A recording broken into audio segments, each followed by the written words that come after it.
Hey, Vlad here, devinside.com. Welcome to another video. In a previous quite lengthy video, we finally finished our initial rewrite of the to-do app into the Tagless final style. The time has come to take out the big guns and bolt a proper database on top of it. Let's get right to it.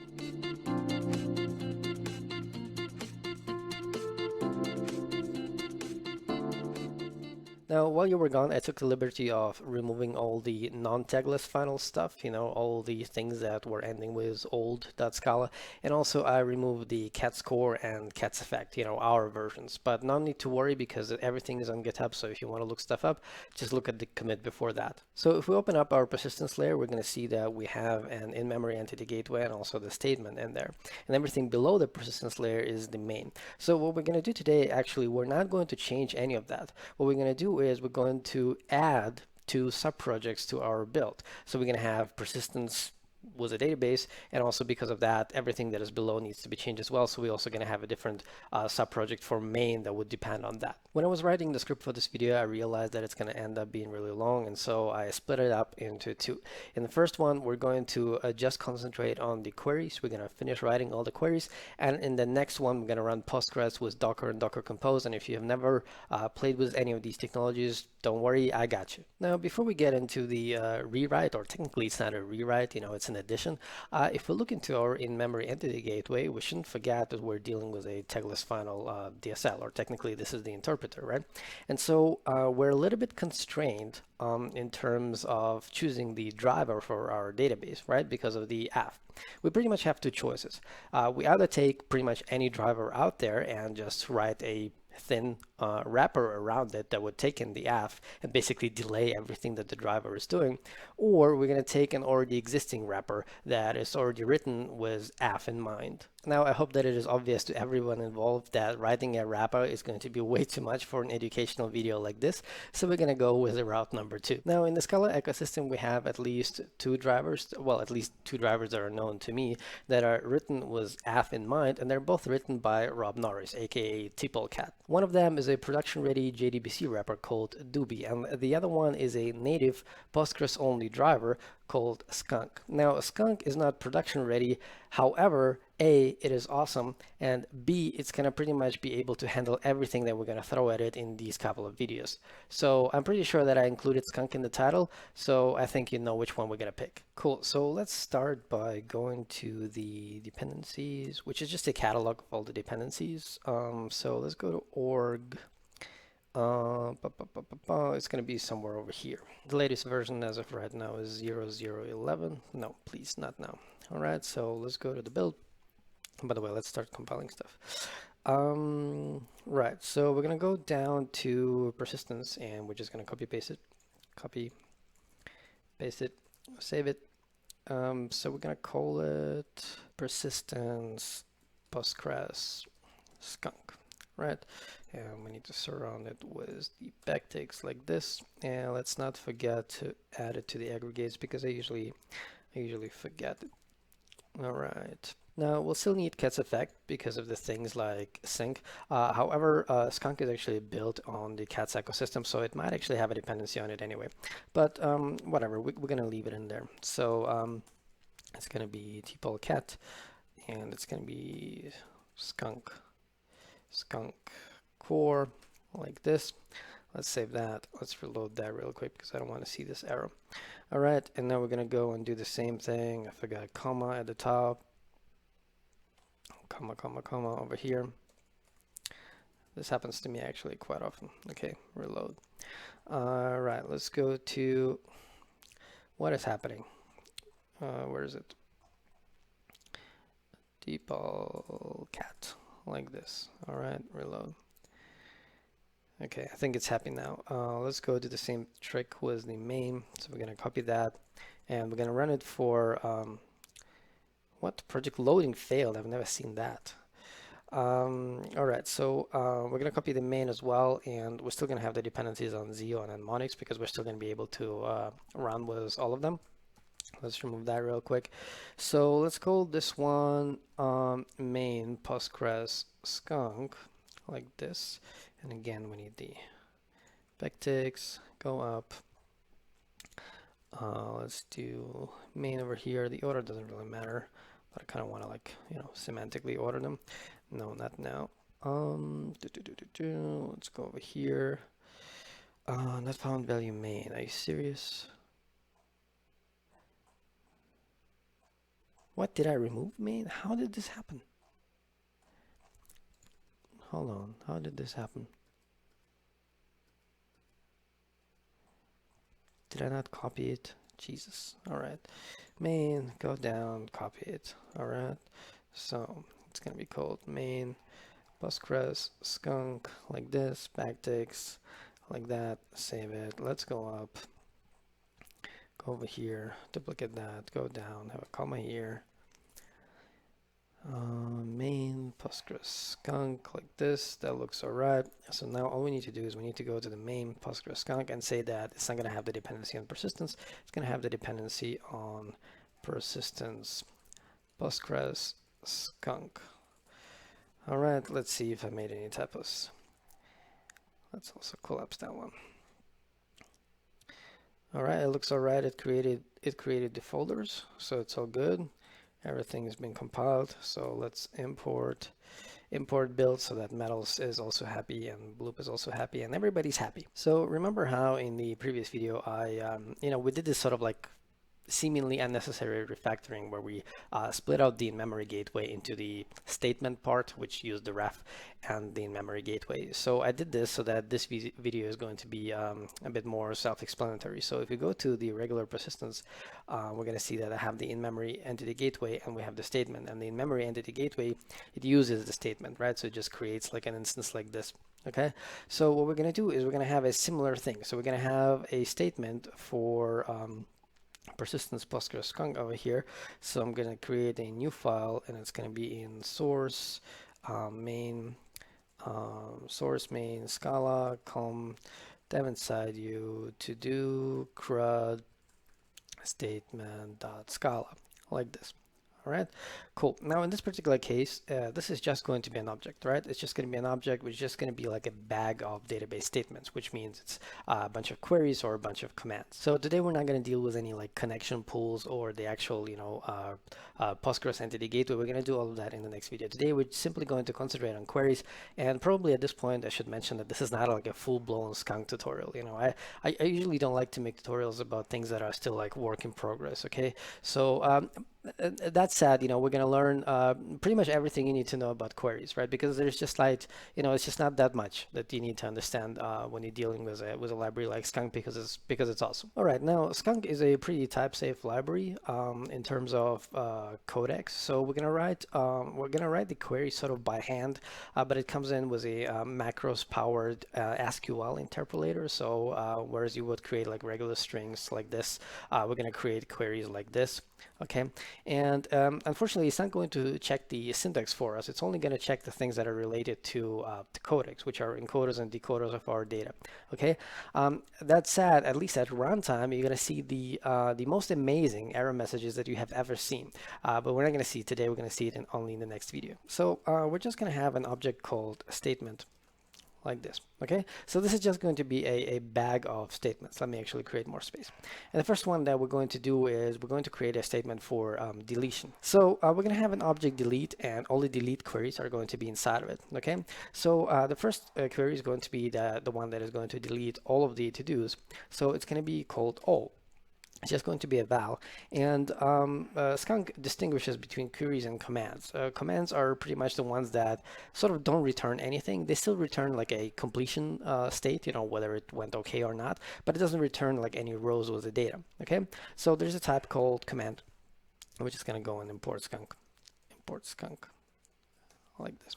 All right, it's called command, and we need to say which parameters does the command accept. For example, if you want to delete some specific to-dos. In this particular case, we just want to delete all of them. So the type of the input is going to be called void, which is going to be similar to unit, but it's more closer to nothing because like there are probably no instances of this type, which doesn't really matter. Okay, and now over here we're going to start writing our SQL interpolated query. Okay, so we're going to do this, and we're going to do, whoa, Metals tried to help me out, didn't want that. Okay, so notice that this is not like the typical string interpolation, right? So you don't have methods like, strip margin or something, right? Because whatever comes out of here is not a string.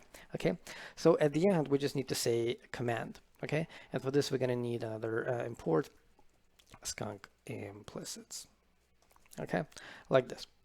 And what is happening? Okay, it doesn't know them, really? I thought I not found object skunk. Hold on, did I not import the build? I thought I did. We're going to the build. You're going to say that we have the Postgres-skunk.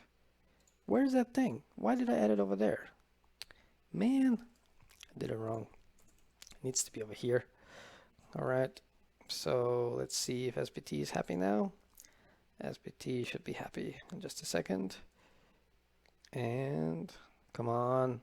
There we go. Okay, so we can import the build, and some metals is going to be happy as well. All right. Let me create more space again. So you only need to know like 4 things about this. I already told you 2. This is the input parameter, and the whole thing is a command and not a query. The other 2 things is that the syntax is not checked, so we can write whatever we want. It's still going to compile. Okay, this is clearly not a query. However, everything related to Codecs will actually not compile. And the last thing is that I chose this specific indentation so that in the next video, when we're going to run these queries, I'm going to show you the errors, and the errors are going to look awesome if you don't start typing over here. Right, so we're going to type. We're always going to type like at this level. I was hoping that VS Code would put the cursor over here. Okay, so we're just going to write a typical, Postgres query. It's going to look like this: delete from like this. Come on, from to do. So the table is going to be called to do. And notice that like this indentation, I'm just choosing for preference. Okay, so before I said, if you leave this line empty, the error messages are going to look awesome. But this one is unnecessary, right? I'm just choosing to have them aligned by this column. The next one is going to be delete many, where we're going to choose which to-dos we want to delete. So in this particular case, it's going to be a def, and it's going to take in the size, and it's going to produce a command. And in this particular case, it will want a command of UUIDs, and we're going to use UUIDs for our IDs. Remember, in the previous videos, we used integers, and we're going to have a discussion about this in just a couple of minutes once I finish typing this. Okay, so for this, we need to not forget to import Java util UUID. All right, so this is going to be a query. In fact, let me actually copy paste this one. Okay, so this is going to be delete from to do, and it's going to have where ID in, and we're just going to have a dollar over here, and over here we're going to do UUID. Okay, this is a small UUID. Notice that the UUID is nowhere in scope, and this is a codec, and so we need to import all of the codecs. Well, we don't need to import all, but we're just going to import all like this. So these are the only 3 imports that we're going to need from skunk. Okay, so UUID is a codec, but in this particular case, notice that we're going to input a list of UUIDs. Okay, so on codec we can do something like that list, and this list needs the parameter size, right? So this, again, this is not super type safe, right? Because like maybe you're going to pass in like 3 a list with 3 UUIDs, but the number is going to be 4. However, in practice, it's usually not going to happen. These 2 lines are going to be super close to each other, as we will see in the upcoming videos. Okay, so if I did everything correctly, it should compile. Yes, it does. One thing that you need to understand over here, that it is not visible where the UIDs are coming from over here, right? We're going to see this in the next video. Essentially, there is a mechanism to prepare the query and then pass in the parameters. Now, let me go on a tiny tangent over here and talk about UIDs. Where the hell do they come from all of a sudden? As already mentioned in the previous videos, we were using integers in the in-memory gateway, right? So if we go into the in-memory gateway, and we're going to see that it uses the statement. And if we're going to go to statement, for some reason metals jumped into the wrong one. I'm not sure actually why it does it, because it has the exact dependency graph. Let's go to this one. Okay, so this statement, it is dealing with size of the vector, which is an integer. Right, we're converting it to string, but that's not the point. Okay, how did this even, how does this whole thing even compile? Well, the thing is, if we look at the top of our entire dependency graph, we're going to have this domain level, these domain level entities, and if we go into to do, let me collapse that like this. Okay, then we're going to see that the to do pretty much has 2 forms. It's a simple ADT, and the ID is a string. which is something that is not very common. You might have never seen this actually in production code bases, which is very, very unfortunate because there is a lot of missed opportunity over here. There are two things that we need to talk about. First one is if you cut your application properly, then you're going to see that the entire domain or the entire core does not care about the actual type of the ID. In fact, in the upcoming videos, we're going to make it completely parametric. So in the upcoming videos, we're going to have something like this because we're going to see that the entire core doesn't care about this type. Okay. However, what you're most of the time familiar with is that people just hard code this ID. For example, they go over here and they say UUID, and then the entire code base knows that this is a UUID. So there are two issues with this. The first one is the missed opportunity. For example, if you're writing tests, you're probably gonna fake your your gateways, right? And in there, you're not gonna have the opportunity to replace the UUID with something like an integer, which doesn't sound like a big deal.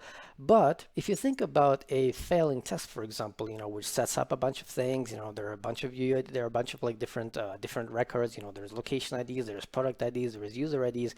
They're all kind of floating around, okay? And then the error messages get like very, very long, and it's gonna say, hey, I was expecting like a list of like these three UUIDs, but not this one. And then you have to visually compare a bunch of UUIDs with each other. It would be much, much easier if you would say, hey, I was expecting 3, 5, and 7, but you gave me 8 and 6.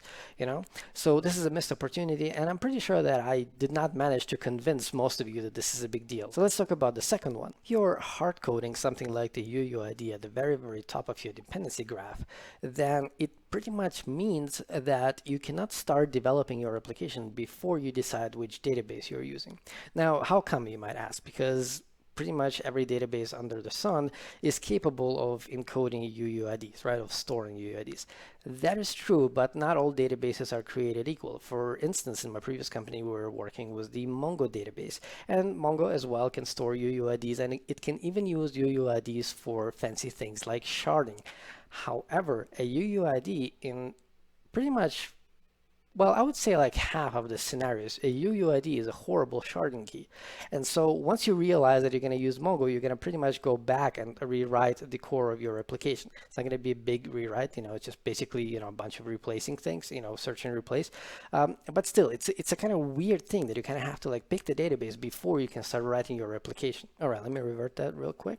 So let's assume that I convince you that this is all right. So as it is right now, it's a string. And so at some point, we are converting between like strings and source strings and UUIDs, and there might be exceptions that are going to be thrown.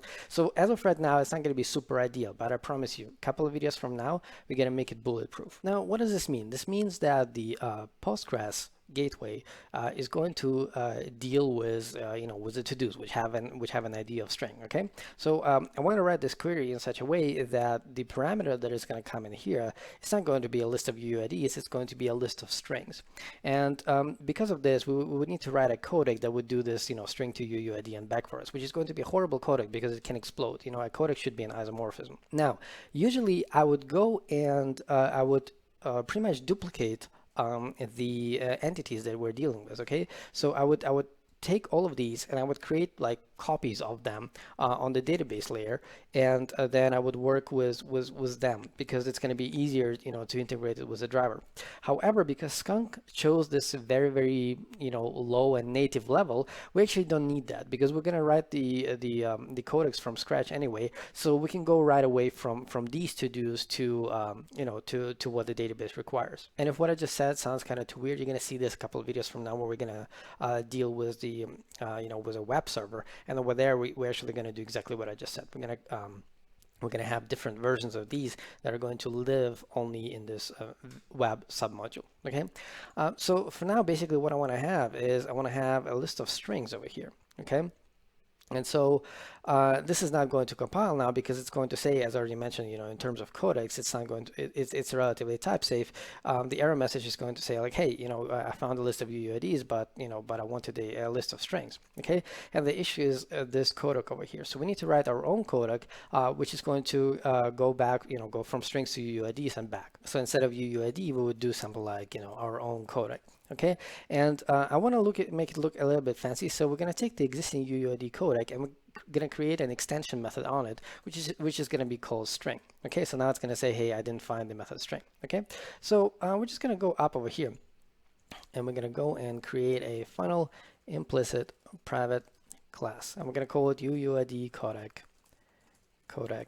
ops. Okay, so it's going to take in a UUID, which is a codec of UUID. Okay, it's going to extend any val. Okay, any val like this, and it's just going to have a function called string. Okay, because we want to do UUID.string over here. Okay, and this one is going to produce a codec of string like this, and as of right now everything should compile. Awesome. Now Skunk comes with a bunch of helpers to for defining codecs. In this particular case, we're going to use the method called imap, which stands for invariant map, which is just a combination of the regular map, which is covariant, and the contravariant maps, right? So covariant and contravariant together is going to be invariant, and it's a very simple function. It just has two parameter lists, and each parameter list was only one parameter, and these parameters are functions. The one goes from string to UUID, the other one goes back from UUID to string. Okay, super simple. So we're going to take the existing codec, we're going to call imap. The first one is going to be how to go from UUID to string. Well, it's just to string. And the other one is how to go back, which is the UUID dot from string. Okay, which could throw an exception, so it's not ideal, but as already mentioned, we're going to improve this a couple of videos from now. All right, so for the next query, we need to go back to the in-memory entity gateway, and I need to point something out. So we have this method called write many, but it kind of writes many things inefficiently. It writes them one by one. With a real database and a real production application, this would not be acceptable. However, I kind of want to stay with this design just so that you have something to compare with. Okay, so what we're going to do now is we're going to write a query that would be capable of writing many to-dos with only one query, was only one, pretty much was only one round trip to the database, but we're not going to end up using it. You can, however, use it. Once we're done with this video and the next one, you can fork the repository and you can try to use this query. It's going to be super simple. I'm only choosing to create it right here because I want to increase the complexity of creating these queries very gradually. And this one just happens to be the next in line. Okay, so we already have delete. We're pretty much done with delete. Let's go and add insert. Okay, so it's going to be insert. Okay, and this is going to be yet another choice that we're going to make. So Postgres and most databases, they're capable of generating UUIDs for us. So there are two ways how we can insert things. We can generate the UUID on the client side, right, in Scala over here, or we can allow Postgres to do it for us. We're going to have both kinds of queries, but we're going to end up using only one of them. Okay. So these ones are going to be the ones where we generate the UUID on the client side. Okay, it's going to look very similar to the one below. In fact, I can actually copy that. So I'm going to copy this one. I'm going to put it over here. Okay, so every time you're injecting, like, you're working with many things, you're going to need this size. Okay, so in this particular case, it's not the list of string is going to come in, but the list of to do existing. Okay, as a reminder, the existing one is the one that has the ID and the data, which is description deadline, right? So this is the one where the ID was already generated on the client side. In fact, let me allow it to stay over here. So if we do the question marks, it's going to compile. Now, before we even write the query, we're gonna write the codec for the to do existing. Okay, so same as we ended up needing to write the codec for strings that will be converted to UUIDs, we will end up writing a codec for to do existing. And if you look at to do existing, again, it's just an ID and data. So in order to write the codec for existing, we need to write the codec for data first. So let's go and do this. So we're also going to put it like into the companion object just to make it look awesome. So we're going to go and say final implicit private class to do data companion ops, right? So we're going to put it on the companion object of to do, okay, on this one. Cool. So this is going to be a private val data, which is going to be to do.data. So this one would be a class, but this one is the companion object. Okay, the type of the companion object. Okay, so we're going to go over here and we're going to create a codec. Right. So this time I called it codec. Over here I called it string. Over here I called it codec. And it's a def because it's an any val. Okay, so we should probably do the same thing over here. Extends any val, and therefore we would be forced to make this one a def. All right, so this is going to be a codec for to do.data. Okay, and the way this one is going to work is we're going to take two existing codecs. The one that knows how to encode strings, and there are many different types in Postgres that allow you to encode strings. One of them is called varchar, for example. The other one is called text. So we're going to grab the text, okay, and we're going to have this this tilde symbol, and we're going to grab the timestamp. timestamp. Okay, so these are two codecs. One knows how to encode a timestamp, the other one knows how to encode a text. And this tilde thingy, this is called, so what we created here is called a twiddle list, which was inspired by the library called Scodec, which we're going to play around with in some other time. It's basically for dealing with like basically low-level stuff like bits. Okay, so it's inspired by that library, and all it's doing is pretty much creating a tuple, right? So this is like the twiddle lists are sometimes called the poor man's heterogeneous lists. Okay, so you can compare this to something like timestamp. Okay, something like this. Okay, and they're all creating left-leaning tuples. Okay, so basically what I'm saying is that A, B, C, D is the same as A, B, C, D, and they're all left leaning, which means that it's the same as saying, okay, it's going to be A, B, and then there's going to be C, and then there's going to be D. I think I'm not sure if I did it right, like this. Right, this makes more sense. Okay, so it's like left-leaning tuples. Okay, so this is just a convenience thing, and it also comes with an extractor, so you can also pattern match on these twiddle lists with using this thing. Now, in our particular case, we actually don't need them much because we're going to use a version of IMAP that will be generated for us with macros, and this is why it's called G, for generate, G IMAP. Okay, we're just going to give it the type, which is going to be to do data, and that's it. And we already have a codec for to-dos if it compiles. Why doesn't it compile? Nested class is not allowed in value. Oh, okay. So let's remove the any-val, which is going to be replaced with opaque types anyway. So let's do this. Okay, there we go. It compiles. Okay, and now that we have that, we can actually go and create the one for the existing to-dos. Okay, so we're going to do a final implicit private class to do existing companion ops. Okay, we're just going to have private val existing. It's going to be to do existing type like this, and it's going to have a val codec, which is going to be a codec for to do existing.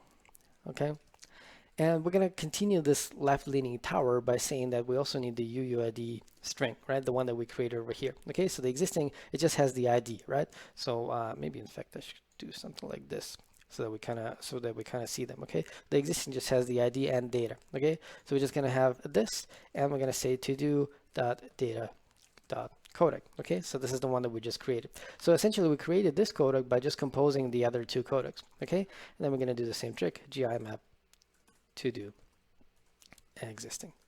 Okay, let's actually remove the other one.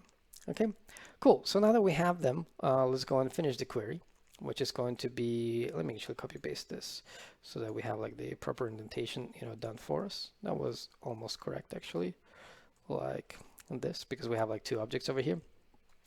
So this one is going to be insert into to do, and over here we're going to have values like this.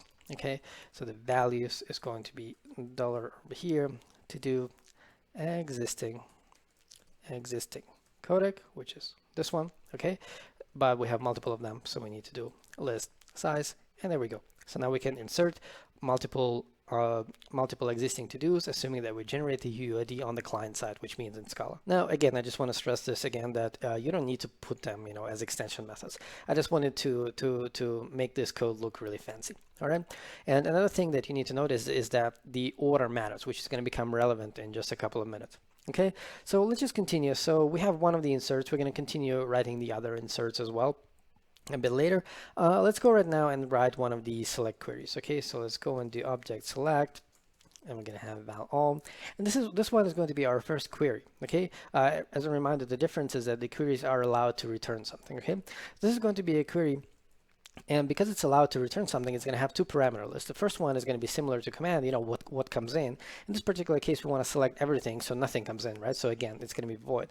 And what comes out is going to be to do dot existing. Notice that we don't need to say that it's going to be a list. This is going to be handled somewhere else. Okay, so just a type of because clearly maybe there's going to be multiple rows. Okay, so let's go over here. Let's copy these guys, put them over here. let's indent them a little bit like this. So this one is just going to be select star from to do like this, nothing over here, nothing over here. And now over here, because it's a query and not a command, we need to say query. Okay, and we need to pass in the codec, which is going to be to do existing codec. Okay, so this is the difference. Commands, nothing comes out, so you don't need to pass any codecs. And over here, because something comes out, you need to pass in the codec. Okay, so over here you see an example where something comes in, so the codec is going to be used like inside of the query, and this is like what comes out, so it's used outside, so sort of outside. So the next one that we're going to create is going to be the one that will have both the parameters, something will come in and something will come out, and it's going to be the one that can select many. So we're actually going to go copy paste this one. So it's going to be a def, it's going to be called many. It's going to take in size, same as before, okay? But this time a list of string is going to come in. List of string, okay? So in this particular case, it's going to be select star from to do, and we're going to say where. Let's have it like this, right? I kind of want to make it look like a table, okay? Where ID in, and over here we're going to do dollar, same as before, same as we did over here. In fact, I can actually just paste it like this. In fact, it's actually going to fix the typo that I just did there. Okay, there we go. So now this is a query where list of string comes in, which is over here, and a bunch of to-do existing comes out. Again, notice that we don't need to specify that it's going to be a list. And now that we have that one, we can actually go back to insert. Let me actually copy this one. Okay, we can go back to insert. So this one was the one where we had the UUIDs on the client side, and therefore we didn't really need the database to return something to us. However, if we want Postgres to generate the UUIDs for us, then we actually need to see which UUIDs it generated. Okay, so we want to get something back, and so maybe we'll actually need to let's copy this one. Okay, we're going to copy this one. I'm going to paste it over here, right? So this is going to be like a regular insert. Okay, so it's going to look like that. It's going to be over here. Okay, so this time it's going to be a query. Okay, query. Okay, so we're going to say that the list of to-do data is going to come in. Okay, and what's going to come out is to do existing, because as a reminder, data is the one that does not have the ID, so we're going to expect Postgres to generate the IDs for us, convert, package them all into to do existing and give them back to us. Usually in production applications, you wouldn't need to, you wouldn't want to get the whole thing back. You would want just to get the IDs back. However, in this particular case, because we're writing many things, you kind of want to know what these UUIDs belong to, right? Because otherwise it's going to give you like a list of 5 UUIDs, and you wouldn't know which one belongs to which one. So the code is going to remain pretty much the same, except for the fact that this is going to be a query now. Okay, so this is what comes out. Existing codec. Okay, so again, like this is what comes in, this is what comes out. Now we just to tell Postgres to actually return everything to us, returning. Okay, so in this particular case, I'm gonna do that and that. So in this particular case, I just want to I want to return everything. Okay, in this particular case, we also need to make sure that the table that we're going to create, that it is going to have exactly the same order of that matches this codec. Okay, so first it's going to be the UUID, then the text, then the timestamp. Okay, so right now it doesn't compile. Let me actually see why. I wanted found existing, wanted data. Okay, so this parameter over here is going to be data. Okay, so again, like this is what comes in and this is what comes out. Okay, and when it comes out, you don't need to specify that it's going to be a list. All right, awesome. Now the next one that we're going to have is going to be select by description. Okay, so we have select all, we have select many. Now let's grab maybe this one. Maybe this one. Go over here, paste it over here. Okay, so this is going to be val by description. Okay, whoa. Okay, so it's not going to get a list in, so it doesn't need this parameter. Okay, so this is just going to be one where one string comes in, and to do existing comes out. Okay, so it's going to do a select star from to do where description. Let's remove this. Where description, and we're going to use I wanted to say pattern matching, basically a regex support from Postgres. Don't confuse this tilde with the one that are used in this twiddle list, right? So this is just a native Postgres syntax for regexes. Okay, so the one that matches some text. Again, reminder, text is a codec. We're already using it over here, for example. Okay.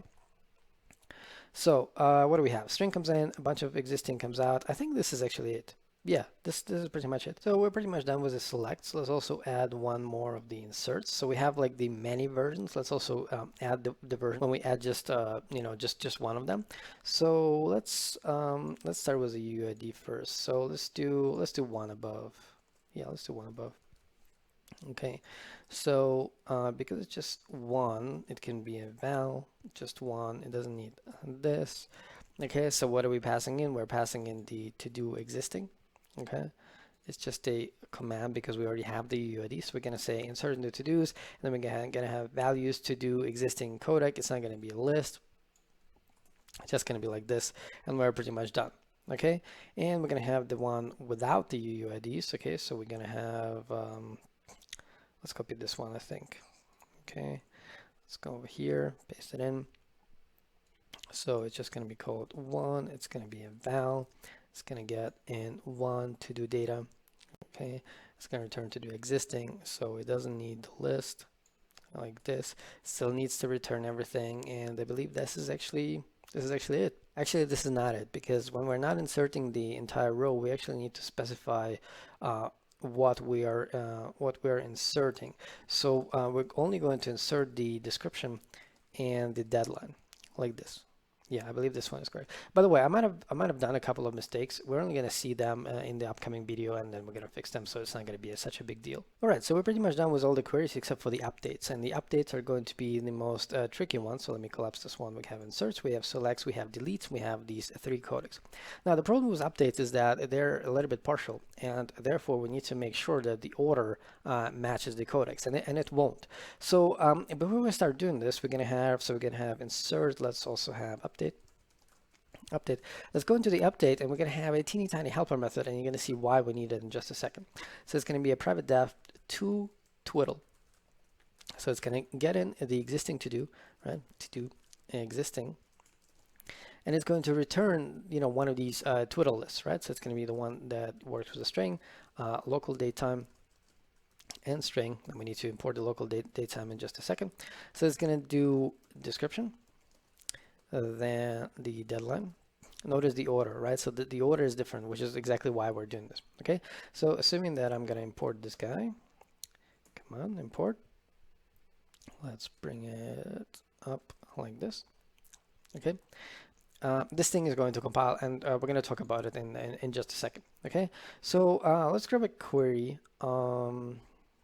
Actually, I don't want to grab a query. I want to write it by hand. Okay, this is going to be one, right? So we're going to update. So this is going to be a query where to do existing comes in and to do existing comes out. Okay, so we're going to give it data, and it's going to update all the fields except for the ID, but it still needs to know the ID so that it knows which one to update. Okay, so again, so this is going to be SQL, and whoa, what just happened?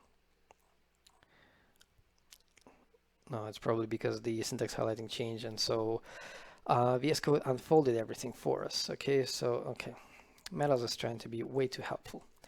All right, so we're going to do this, and this is going to be a query. Okay, so like this, man.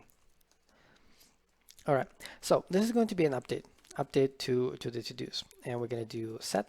Okay, and we're going to do description equals text, deadline equals timestamp. And again, because the order here is different, this is why we're going to need this tiny helper in just a second. Okay, so we're going to set these where